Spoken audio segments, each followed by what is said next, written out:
हिमालय की बर्फीली चोटियों पर एक ऐसी झील है जहां पानी जमकर शीशे जैसा हो गया है और उस शीशे के नीचे पड़े हैं सैकड़ों इंसानी कंकाल।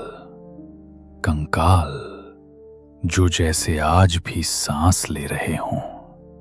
ये है रूपकुंड की कहानी, स्केलेटन लेक की कहानी, जहां मौत अब भी जिंदा है।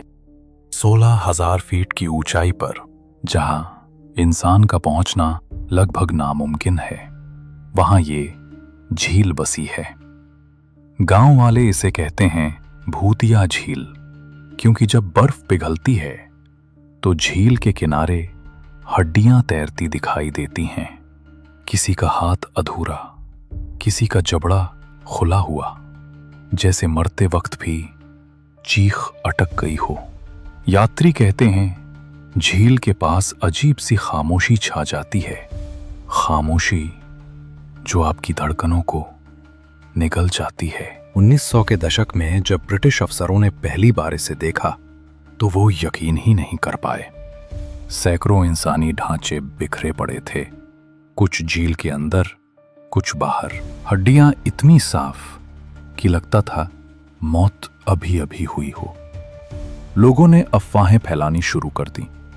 किसी ने कहा ये सैनिकों की कब्रगाह है, किसी ने कहा महामारी ने सबको खत्म कर दिया, और कई बोले ये जगह देवी का शापित स्थल है, क्योंकि रात को यहां से अजीब आवाजें आती हैं, कंकालों की खड़खड़ाहट और औरतों की चीखें।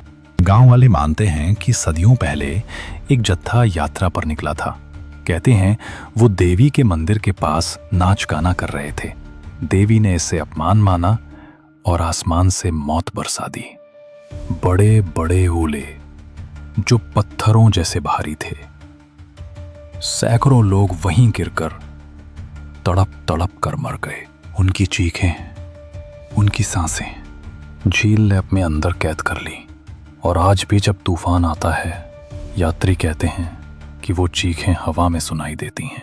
सालों बाद वैज्ञानिकों ने डीएनए टेस्ट किया तो पता चला ये सब अलग अलग परिवार और जातियों के लोग थे। यानी ये कोई सैनिक दल नहीं था, ये यात्री थे, और उनकी मौत हुई थी सिर पर गोलाकार चोट से, जैसे किसी ने हथौड़े से एक साथ वार किया हो। लेकिन उस ऊंचाई पर हथियार लेकर कौन आता? इसका मतलब मौत आसमान से बरसी थी, जैसे देवताओं ने खुद उन्हें सजा दी हो। यात्री जो रात को झील के पास ठहरे हैं, दावा करते हैं कि उन्होंने परछाइयां देखी हैं। कभी कोई औरत सफेद कपड़े में झील किनारे चलती दिखती है, कभी अचानक बर्फ के अंदर से हाथ बाहर आता हुआ लगता है। रूपकुंड आज भी एक अनसुलझा रहस्य है। क्या यह देवी का श्राप था, या प्रकृति का निर्मम खेल, या फिर कुछ ऐसा जो इंसान समझ ही नहीं सकता?